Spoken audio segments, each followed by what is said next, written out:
Halo, selamat pagi teman-teman semuanya. Kembali lagi bersama saya Arta di sini dan hari ini saya akan mengajak teman-teman untuk membahas salah satu hormon yaitu hormon tiroksin.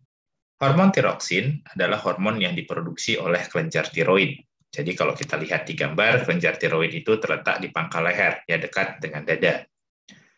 Nah, kalau dilakukan sayatan terhadap kelenjar tiroid, maka kita akan menemukan struktur berupa folikel yang disusun oleh epitel pubis lapis.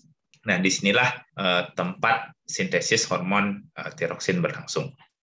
Sintesis hormon tiroksin itu membutuhkan keberadaan ion iodin yang diperoleh dari darah dan kemudian ditransfer ke bagian lumen dari folikel. Nah, kemudian iodin ini akan digabungkan dengan tiroglobulin yang diproduksi oleh epitel dari folikel. Nah, hasil gabungan dari iodin dan tiroglobulin ini akan menghasilkan hormon tiroksin, yaitu yang memiliki 3 iod atau T3 dan memiliki 4 iod atau T4. Nah, T3 dan T4 ini selanjutnya akan ditransfer ke dalam darah dan beredar ke seluruh tubuh. Nah, apa fungsi dari hormon tiroksin itu sendiri?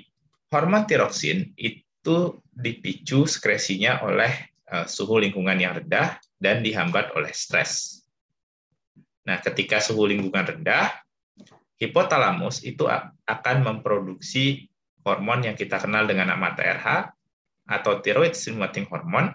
Nah, hormon ini dialirkan ke hipofisa melalui pembuluh darah. Hipofisa sekresikan hormon TSH atau thyroid stimulating hormone yang memicu kelenjar tiroid untuk menghasilkan hormon tiroksin. Hormon tiroksin yang beredar di dalam tubuh itu akan menyebabkan terjadinya peningkatan laju metabolisme dan produksi panas, kemudian juga meningkatkan pertumbuhan dan perkembangan saraf, serta meningkatkan aktivitas dari saraf simpatik. Untuk mencegah produksi hormon tiroksin berlebih, tubuh menciptakan yang namanya feedback negatif. Jadi hormon tiroksin yang beredar dalam darah itu akan berikatan dengan reseptor yang ada di hipofisis dan menyebabkan hipofisis berhenti mensekresikan hormon TSH. Gangguan pada produksi hormon tiroksin itu dapat berupa kelebihan sekresi hormon tiroksin atau dikenal dengan nama hipertiroidism, atau rendahnya sekresi hormon tiroksin atau dikenal dengan nama hipotiroidism. Nah, salah satu penyebab terjadinya hipertiroidism adalah adanya penyakit autoimun, di mana tubuh itu memproduksi antibodi yang melekat pada reseptor TSH di kelenjar tiroid. Nah, ini akan menyebabkan tubuh memproduksi hormon tiroksin secara berlebih.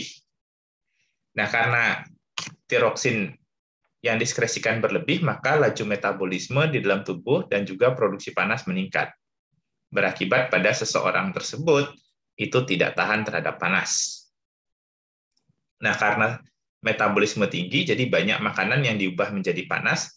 Hal ini kemudian menyebabkan seseorang yang menderita hipertiroid itu memiliki berat badan yang rendah dan juga detak jantung yang tinggi. Kalau dilakukan pengukuran kadar hormon di dalam darah, kita juga bisa melihat kadar TSH yang rendah di dalam darah. Hal ini disebabkan karena adanya feedback negatif yang cukup tinggi oleh tiroksin terhadap kelenjar hipofisis. Untuk hipotiroidism, salah satu penyebabnya adalah adanya gangguan sekresi TSH oleh hipofisis.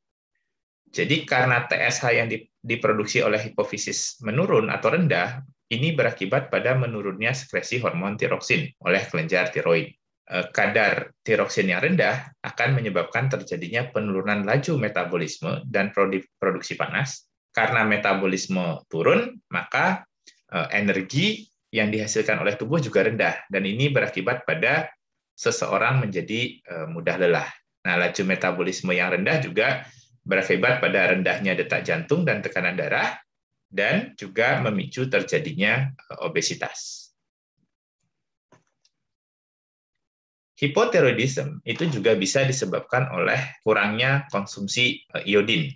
Ketika konsumsi iodin berkurang, ya, maka feedback negatif ke hipofisis ini juga berkurang. Dan ini menyebabkan kadar TSH di dalam darah sangat tinggi. Nah, kadar TSH yang tinggi kemudian akan memicu terjadinya pembesaran kelenjar tiroid dan menimbulkan fenomena yang kita kenal dengan penyakit gondok seperti pada gambar ini. Nah, itulah alasannya kenapa pemerintah kemudian mencanangkan atau mewacanakan konsumsi garam beriodium. Ya, ini tujuannya tidak lain adalah untuk mencegah penyakit gondok. Baik, itu yang bisa saya bagi hari ini. Semoga video ini bermanfaat untuk kita semua.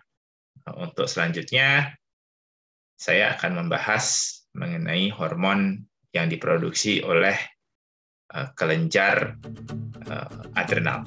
Tunggu video berikutnya. Selamat pagi, sampai jumpa.